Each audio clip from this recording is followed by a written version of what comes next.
Hey everyone, my name is Rooster and welcome back to Mechabellum, and welcome to the second video in this 3-part series on unit positioning. In this video, I wanted to cover as much as possible for the aggressive playstyle, also known as aggro. So, starting off, what exactly is aggro? I'm going to take a very wide definition here and say that anything that positions all of its main units in the area in front of the tower right here will qualify as aggro. Now, there are many different playstyles that you can have. You can have some playstyles that might prefer positioning mostly in this front half, and you can have positions that are a bit more laid back, a bit slower. You might call it fake aggro maybe because it kind of resembles standard, that will position kind of over here. But I would say that both of these playstyles would fall within the aggro category. And the main reason for this is that when you position that aggressively, what you are targeting or what you are threatening is these towers, right? Getting a tower when they're level 1 will yield a 9-second debuff for your opponent, and during that debuff it is very likely that your units will be able to win, and it gives you a significant advantage during a round, probably leading to a round win. Dealing damage to your opponent, do that multiple times across a game, and you will be sure to take a win. So that is kind of what aggro is trying to leverage here, right? They're close to your tower, and so they're trying to say, this is a very valuable resource for me to take. If I manage to get in and take that debuff, I will get rewarded, and I will probably get a round win. The other thing that aggro tries to leverage is making sure that low-range units are closer to your units, right? We have quite a few of these. The first thing that would jump to mind is something like steel balls, but recently tarantulas have also been added to the pool of units that have quite a low base range and don't really like long-range fights, and so they tend to do a bit better in aggro scenarios where they start closer to the enemy, and so they can make use of their tankiness, of perhaps their DPS, the things that they do have, and they don't struggle too much with the things that they don't have being range. Now, much like with standard, I would like to start out with giving you guys a layout for where you want your chaff to be when playing aggro, because chaff is just as important here, if not more important. When you're playing standard, mind you, oftentimes this area that is in the middle right here will be somewhat empty. I mean, you might see some stuff here, but it tends to be relatively empty. But when you're playing aggro, I mean, this front part is where all of your important units will be, right? The units that chaff clear and your single target DPS. And you will have all of this space behind your towers, including the front line as well. Basically, you have all of this space that is available now, right? So your important units will be in this front half, but you still have this back half that you can work with, where you can add multiple waves of chaff. And so when you're playing aggro, generally speaking, you will have 4 chaff waves that you can count on and that you will be building towards as the rounds progress. Now, of course, this first wave will be all the way in front. It'll be on the line most of the time. The second wave will often be just in front of your tower, so it will be right here. And then you will have a third wave that you'll start building that will be kind of behind your tower. And then you will have a fourth wave that will be here all the way in the back, right? This is kind of what you'll be building for. And those chaff waves will make sure that you always have something to distract the opponent from the main units that are trying to kind of lead the advance and do the damage and chaff clear for you. So quickly, I'm going to have a quick setup, so I'll just put some stuff down so that you can visualize this perhaps a bit easier. So here we are. Here you can kind of see something that you might expect to have set up as the mid-game rolls around, right? You will have your first wave of chaff here in the front. You will have your second wave of chaff in front of the tower, a third wave of chaff here that is in the process of being set up, and then a fourth wave of chaff all the way in the back, which also happens to kind of protect your flank from something like a crawler flank, right?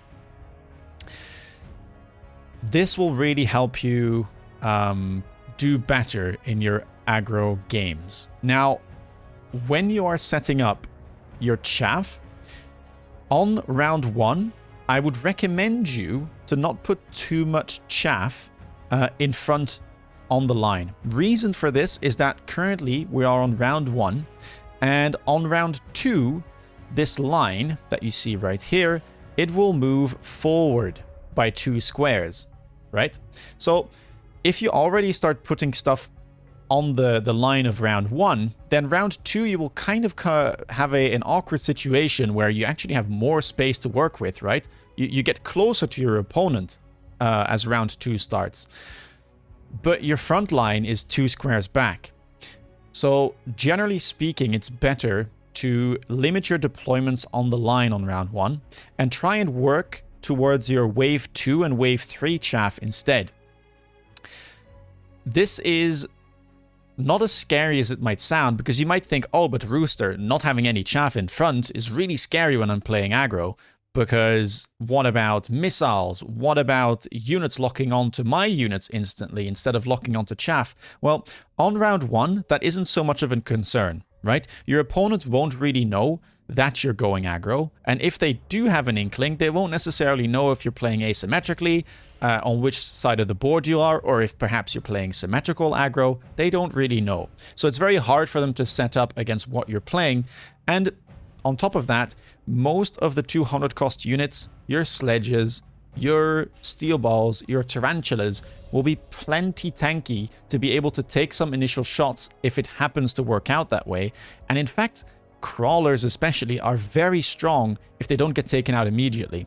So it's much better to try and start to work for this second and third wave chaff and leave your first wave chaff until round 2, when you actually have more space to work with, right, as the line advances.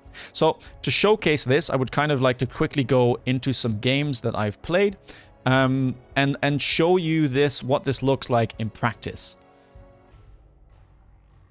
All right, so here we are. On this board, you can see an aggro positioning that I'm using, where I started with 2 steel balls and 3 crawlers, and I added 2 arc lights. I decided to go for an asymmetrical push in this game, and what you will be able to see is that indeed I have started to already work on my second and third wave of chaff, right? There's this crawler pack right here that's not on the line, and there's this crawler pack right here even behind the tower, which means that my steel balls, which are going to be much faster than the arc lights, are kind of going to be the thing that tanks, right, the enemy advance, or tanks the tarantulas that you can see here at the top, right? It's very likely that those will lock onto my steel balls on round 1, but that's completely fine. And in fact, you can see here I actually ended up winning the first round. The reason for this is that I tend to protect my crawlers on this first round. Maybe 1 or 2 steel balls might die, but the others will be just fine against this this enemy setup. And now I have all of this extra space to work with, right, on round 2, where I can actually put down the my frontline chaff if I so desire. Now, what you will see me do, and some of you might have already noticed this, is that there is in fact a crawler here all the way in the front. This one is in the middle against the line on level 1, and I do this very often. And the reason for this is that when you're playing asymmetrical, you want to kind of make sure that your tower over here, which is very much unprotected, doesn't die in the first round.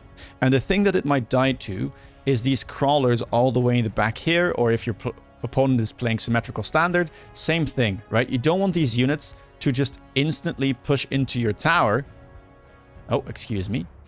Pushing into your tower and grabbing it, right? Because that is really awkward. You are pushing into this side, right, of his board. You're trying to get this tower. Once you get the debuff, you kind of want to make sure that during the 9 seconds of debuff you get some good value and you actually get a fight.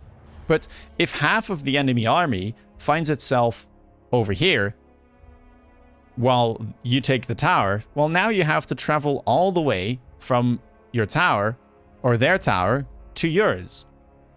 And so you probably don't get a very good debuff, right? So what is much more beneficial to you is if these units, or whatever may find itself on the tower you're not pushing, get pulled towards your side of the board. You then take the tower, and these units have been making their way over, like, for the first part of the round. And then once you take tower debuff, you actually get a fight during the time that the opponent is debuffed, right? On top of that, you also prevent these units from going for your tower, right? Because this pack of crawlers here is closer to almost anything your opponent will put down on round 1, and so they will tend to pull the enemy units towards your side of the board, right? So this pack here in the middle, very important. If you play asymmetrical aggro, I would almost always recommend you to put it there, specifically if your opponent starts with crawlers, right? If your opponent starts with fangs and you don't expect anything fast, right? If they have, say, like Sledge Fang, then you might be kind of inclined to not go for this crawler pack because your opponent's units are so slow that they won't get to your tower fast anyway. But if crawlers are involved, if enemy has steel balls or Mustang, whatever they may have that is fast, try and use this pulling tactic because it will kind of prevent your tower from dying early on, and it will help you get an advantage early, which is what you want when you're playing asymmetrical aggro. So let's kind of advance through these rounds here so that you guys can see what the setup looks like after a bit. Alright, so here we find ourselves on round 6 of the same game that I just showed you guys. And you can see that I have started to flesh out kind of my chaff waves a bit better. Now, because this specific game ended up being a headbutt, where my opponent is also playing aggro, I decided to focus a bit more on the first wave, since the engagement will be very short-lived and very chaotic. So I will need all of these crawlers here up the front to protect my army from getting insta-locked.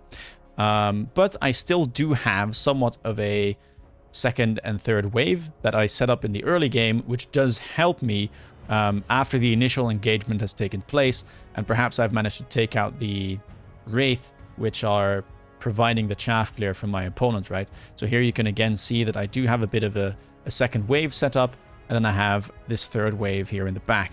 If this game were to go on longer, you would be able to see these waves fleshed out a bit more. In fact, let's move on to a game where I can show you guys that a bit more, where my opponent played defensive, and so you can really see me make use of these waves.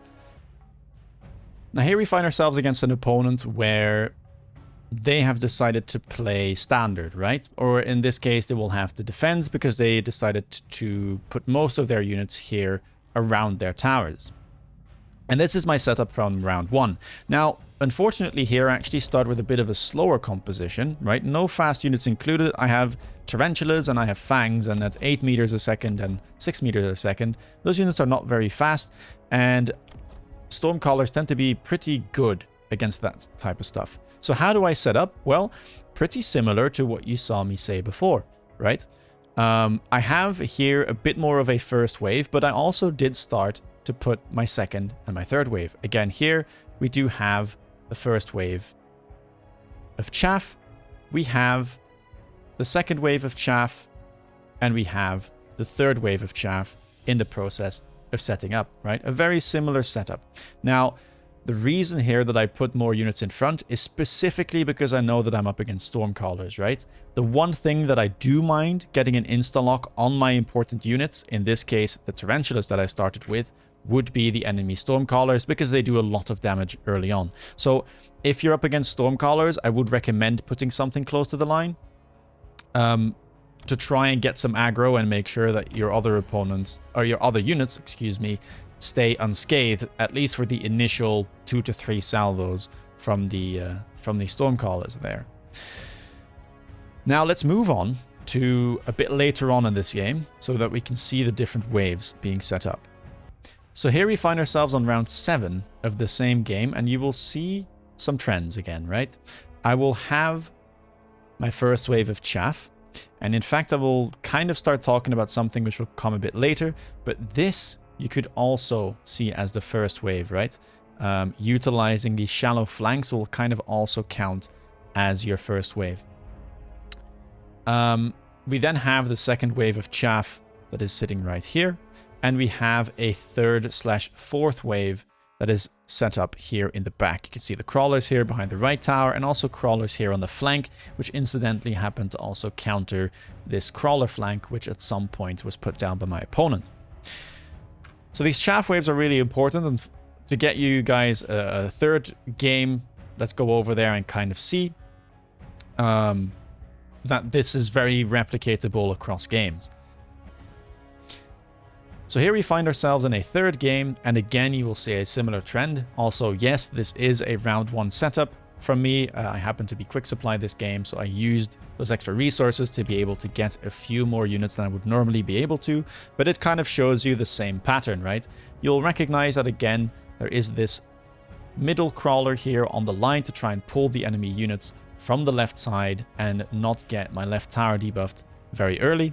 And then you will see the second wave and the third/4th wave of chaff already being set up after round 1. There's not much in the front line. This gives me the space to actually put stuff on the line that moves forward starting round 2 and doesn't clutter too many of my deployments all the way on the front line, where they might end up dying really fast, and then I have no chaff left for the mid and late round. Again here, I'm not too scared of my opponent's position, right? Here my opponent decided to play a standard composition. These sledges are going to be just fine against the tarantulas. And in fact, the crawlers are very likely to even pass them with the way that this is set up, because they are so much faster than my slightly tankier units, right? This is a setup that you will see as we now progress through the rounds, and I show you guys kind of what happened in the mid to late game. Here we find ourselves on round 7 of the same game, and you will recognize what I have been telling you guys. There is indeed a first wave of crawlers. We will count this shallow flank here as well, as it will also be the first thing to be engaged for any enemy units that find themselves over here. There is the second wave of crawlers, or chaff, that you'll find here in front of the tower, and there is a third/4th wave that has been built in the back to make sure that I have at least some chaff coming in for the mid to late round. What you will see here is also a theme that is rather popular right now, rather important for when you are playing aggro. It is the use of units with barriers or shields, however you want to call them, protecting kind of the initial wave of chaff from things like missiles, because this is one of the vulnerabilities of aggro. When you're playing on the line, it is very likely that your opponent will try and missile you out, especially during the mid to late game, to try and get rid of that initial wave of crawlers that are protecting your important units from getting insta-locked. So here you will see me using a trend that I'll talk about a bit more later on, where you have these units protecting your crawlers from getting missiled. Now, this was quite a lot just for chaff, but I think it's a very important basis for trying to play aggro, and it will set you up for success, especially when, at the moment of speaking, chaff is one of the things that is really carrying aggro a lot. Loose formation has been added into the game recently, and it is a fantastic mid to late game tactic to click to spread out all your crawlers and really create big problems for your opponents to try and get at your important big units. So, with that being said, let's get to the important units. Where do you want to have those? Alright, so we are back in testing grounds, and here I have some setups to kind of try and showcase you some positionings that you might see when playing on the line and where you put your important units. Obviously, you want to try and prevent your important units from getting missiled throughout the game, and so these are some setups that are relatively common and prevent that from happening. Let's say you have crawlers on the line, then a pretty common positioning you will see is 2 squares between the crawlers and the important unit to the left and the right, and then 1 square back from the back of the crawlers. This will prevent this steel ball from getting missiled. Same thing if you're playing something like fangs. Those will often be positioned vertically. The sledges will be 3 squares from the line and flush with the back of the fangs. 2 squares in between. This will also prevent this from getting missiled. And then we have another setup that we will see often. Typhoons have become very prevalent in aggro as good shield defense for your frontline units. People like to try and use scorpions to counter those. So one setup is going to be a vertical typhoons with shields 2 squares here from the line. The other will be vertical crawlers with Typhoon behind. This way, the first shield will get hit, but the Scorpion aggroes the crawlers, so it won't be shooting at the Typhoon and killing it. And the second shield will actually survive, thanks to this positioning, where if you were to place it horizontally and place it next to it, both shields would probably die. And this way, the crawlers take aggro, but the splash from the Scorpion doesn't quite reach the shield, and so your Typhoon remain completely safe. You can actually quickly put down 2 missiles here in the middle to try and see if what I'm saying is actually correct. You start the round, and if everything works out well, crawler or the missiles go to the sides, and you can see here 1 shield survives, and over here both shields survive the shot as well. So this is kind of a trend that you will see, but there is really no perfect way of playing this. Aggro is very flexible, and you can play as aggressive as you want and kind of as passive as you want, as long as you kind of stay in that region of placing your units in front of the tower. But this is a setup that you will see very often, right? This double spacing between your chaff and your important units is very common throughout a lot of different compositions, and then just trying to use these tricks to your advantage to make sure that you don't get multiple units missiled at once. Spacing like this is also very good to try and go a little bit wider on the board. So one, it has this effect of indeed pulling in the units, as I was saying with this initial chaff deployment, right, that you would try and put here in the middle. And 2, it also has the effect of not creating too many clumps, right? Units target, generally speaking, what is closest to them. Turn radius is also involved, but generally speaking, they will be going towards what is closest. And if you put your units very close to one another, because you have a very tight spacing, those units will likely be the closest to the same thing. And so they will advance towards the same point, leading to perhaps kind of a disaster where all of your units end up bunched up like this. And then let's say a Stormcaller hits you and just demolishes all your units, or your opponent puts a sentry missile on the tower right here, and that happens to go right on top of all of your bunched up units. Not great. So oftentimes you will see a bit of a wider setup, and this double spacing will also allow you to kind of naturally do that. Alright, so if we then want to talk about general area where you want to deploy your important units that have a speed of, say, less than 10 meters a second, you will generally be looking at the area that finds itself 3 squares from the line, and let's say about 4 to 5 squares in front of the tower, right? So this length here will be about 4 to 5 squares, and this here will be about 3 squares, right? That's kind of the area where you want most of your slower important units to be, or the units that have very little range. So here you're talking about steel balls because they are low range. You're talking about things like Badger. You're talking about things like sledges, Fortress. All of these type of units will find themselves over here. The exception is the corners. If you're talking about the corners, you can actually even put them on the line. So this right here, kind of the 4 to 5 squares that are on the line near the corner, you can put the units on the line, but this will generally happen kind of in the mid game.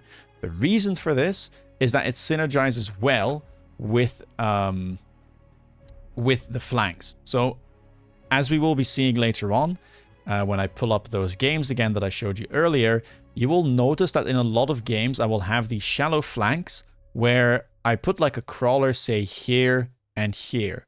And what this does is that it prevents a missile from the opponent targeting anything that might find itself over here on the line, right? Because this dead man zone in the middle is 2 squares.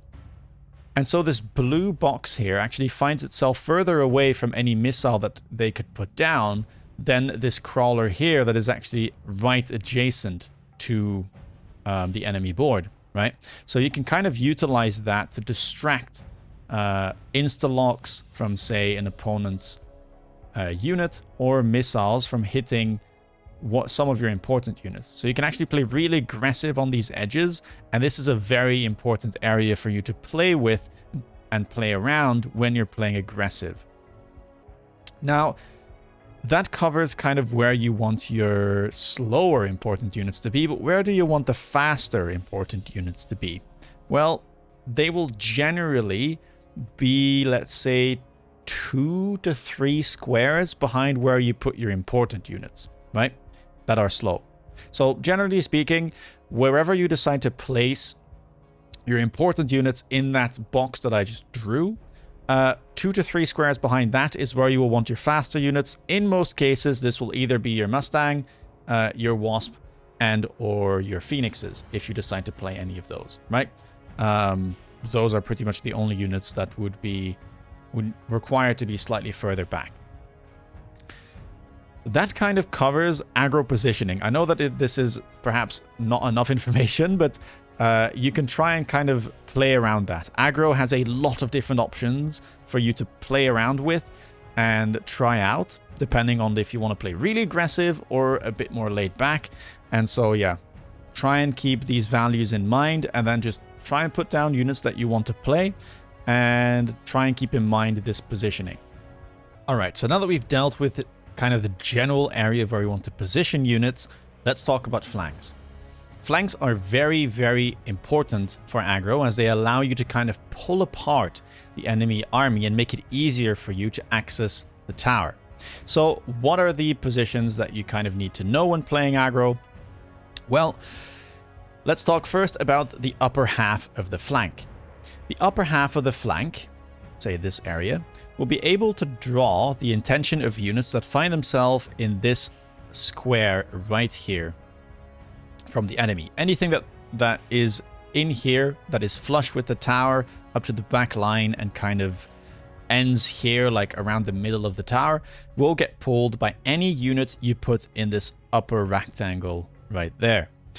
But you can also play in the bottom half, what we would call a shallow flank, right? The blue one being a deep flank. Now the shallow flank will pull anything that finds itself in the similar area, but also extends a bit further forward and tends to go all the way up here. Obviously, anything that finds itself here also will get pulled, right? There's a bit of a bigger area. Now, these deep flanks obviously are very valuable because they can pull away the enemy army quite far from where your advance is coming from, right? If you're pushing your opponent from the front and you're directly attacking the tower, then pulling all of these units back here all the way back there will really open up the tower and increase your odds of getting a tower debuff. The downside is that you can't really protect that flank, right? Once you put something down there, it has absolutely no synergy whatsoever with the rest of your board, which will find itself all the way down here. So they're kind of left to their own devices, which is why most of the games you will see shallow flanks being used more often. The reason is because these are much easier to work with, right? They're very close to where your main army is. I mean, they're almost adjacent to this corner right here. And I've already talked about how it somewhat can function as a secondary front line, right? If your opponent puts a unit, say here, to try and target one of your units that is right here, if you decide to put, say, a crawler here, suddenly this blue unit, right, that was supposed to fire this way, will now suddenly focus their attention on the crawler on the flank that is closer. And what that does is that it makes these corner plays possible, where you put units really close to the line, but because you work together with this shallow flank, your opponent actually cannot get an insta-lock, and this can be really, really hard to deal with. So shallow flanks tend to be a bit more useful throughout the game, whereas deep flanks can get a lot of value early on, but also once they're countered, it's almost impossible to save them, right? Like at some point they will lose value because your opponent will have countered them, and well, you can't instantly spawn things on the flank, so you will always be one step behind. That's why the shallow flanks are used more often. Now, as a rule of thumb, I would like you to try and limit your deployments on flanks to a maximum of 2 deployments per flank. And this is at least going to be the case up to like say round 6, like when the mid game starts to transition into the late game. Then you can maybe try and add like a third deployment, but I wouldn't put too much else there, because again, it's really hard to defend flanks. Generally speaking, it's going to be difficult for you to prevent them from getting missiled, and once your opponent has countered it, you can then not easily add a counter unit to said counter, because you have to wait for the spawn time, right, on flanks. So try and keep this in mind. But again, these flanks can be really helpful, especially in the early to mid game, to kind of pull away the enemy army, and or try and create a secondary front line for some diagonal attack towards the tower that originates from the corner right here, or the corner on the other side of the map. This introduces kind of the secondary idea of where attacking from diagonals is much more powerful than attacking the tower straight on.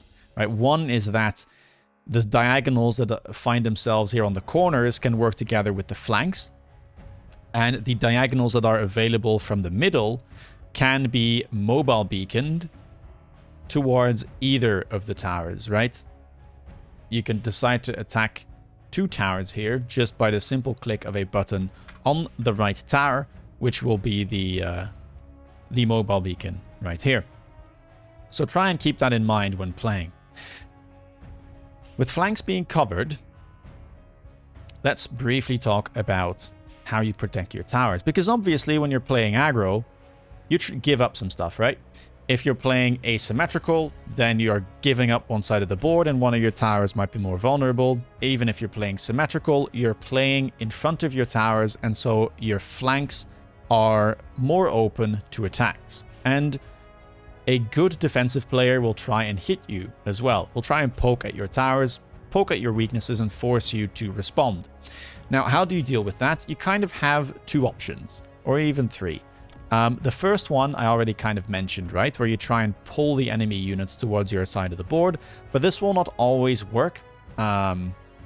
People can put stuff all the way in the corner here, which will always go to your tower, even if you put a distraction crawler in the middle, or they can always make use of a mobile beacon as well to get towards your weak side.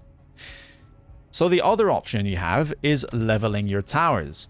If you level your tower, it will get a significant amount of hit points. You can see here, level 1 tower, 3,400 hit points. Level 2 tower already jumps up to 23,000 hit points. On top of that, this level tower will have 2 seconds less debuff per level compared to a level 1 tower, right? So level 1 tower, you can see here, 9 seconds of debuff. Level 2 tower, level 7. This goes all the way down to 1 second if you want to upgrade your tower all the way to level 5, although this isn't all too common. In the early to mid game, leveling your tower once, maybe leveling twice if you really feel like it, will be plenty. You will rarely need to go past that. The other option, of course, is trying to just defend your flanks. You can put down, say, some crawlers here on the back line to also function as your latest wave of chaff, as I explained before. And then you can try and put some anti-air units in the back. Maybe you play some wasps with jump drive, you go for the towers early, and then towards the beginning of the mid game, you can kind of put them all the way in the back to cover your towers. You can try and put fangs back there, or again, you can try and utilize what I explained about these flanks, right, which is also valid for you. You can try and make sure that if you say put mustangs down, that some of your mustangs find themselves in this find themselves in this square here to the left of the tower. This will always aggro to the flank if your opponent decides to put somewhere there. So you can always try and make sure that at least some part of your anti-air units find themselves here, right? Maybe the pack is kind of like this. Then this back portion that finds itself in the blue square will turn to defend your flank. Those are kind of your 3 options, right? So 1, try and distract and pull the opponent units away from your other tower. 2, level your tower. 3, try and defend your tower. Those are the options you can try and work with. All right. I think that covers almost all of the basis for aggro in terms of just pure theory, let's again have a quick look at what you could try and play on aggro, and then with that I will send you guys onto the battlefield and wish you the very best of luck. Alright, so let's have a look at the initial aggro comp here, kind of showcasing that what I said actually I do apply in my own games, where I have these different waves of chaff here in the front of the tower and in the back of the tower. And then I have my slower, low-range units, in this case the badgers, about 4 to 5 squares from the line. And then my faster units, the phoenixes in this game, are about 2 to 3 squares behind those. Let's move on to another game. Alright, here we find ourselves with a different game. The last one I showed you, I was playing symmetrical, and I ended up going very wide on the board and also defending my tower with my units right. In this game, I decided to level my tower. We are currently on round 9, and I decided to play asymmetrical the whole way through the game. Again, you can see here, I have the different waves of chaff all the way in the front line, second wave in front of the tower, third wave all the way in the back. My important units in this case are a bit further forward, where I have my tarantulas and my fortresses further forward, and even here on the line in the corner, you can see me utilizing this shallow flank very effectively. And then my faster units, in this case the Mustang, and also my boats, as they are much higher range in this game, are about 2 to 3 squares behind my important units. This is also a composition that you will see quite a lot in aggro, at least at the time of speaking. Fortress Mustang is very nice. It protects your Mustang, and it also protects oftentimes the chaff that you have on the front line from getting missiled and or being hit by oil and or fire effects directly. Alright, and as a final game, I want to showcase you a composition that I have very few games on, so I want to showcase the player that is most known for this, being Woot, very high elo player. And this is a comp that has been showing up a lot, being very strong at the time of speaking and recording this video with the Typhoons and the Overlords. Now you will see here the same trend is being applied. There is an initial wave of crawlers, a second wave, a third wave, and in this case even a fourth wave all the way in the back. The right tower has been upgraded and has some distraction provided by this chaff. And here Woot is playing an asymmetrical game against someone who is defending. You can see here the Typhoons are placed vertically to prevent the shields from both being popped at the same time. It is 2 squares from the where the line is. And then you can see that the more important units in this case can find themselves about like right behind where these slower frontline units are. So a very similar setup to what I have been trying to explain. All right, I hope that this helps you guys. I know it's a lot of information, a much longer video than my standard video, but there was a lot to process here. I hope that it helped you out. Please do let me know in the comments down below what you think. Did you miss anything? If you have any questions, I'll try and respond to them as best I can. If you want to see me play live, please do check me out on Twitch. Thumbs up if you like it and want more content like this. And I hope to see you guys in the next video. Take care, guys. And bye-bye.